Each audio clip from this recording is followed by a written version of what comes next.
મેળવ્યું હતું। 1888માં આ શાળાની સ્થાપના કરવામાં આવી હતી। કુલ 72 કરોડના ખર્ચે શાળાનો જીર્ણોદ્ધાર કરવામાં આવ્યો છે।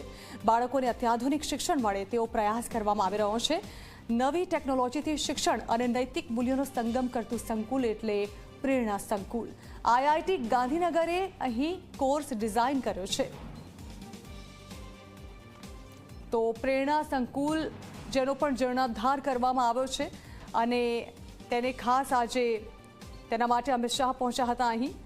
અહીંથી જ પ્રધાનમંત્રી મોદીએ પ્રાથમિક શિક્ષણ પણ મેળવ્યું છે।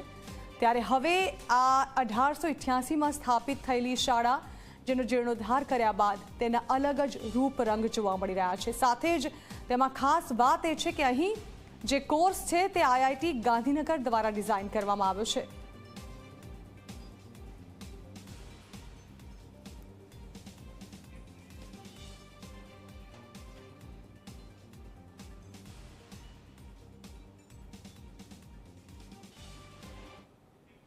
અને હવે જોઈએ સમાચાર વાત કરીએ સૈફ અલી ખાન પર થયેલા હુમલાને લઈને।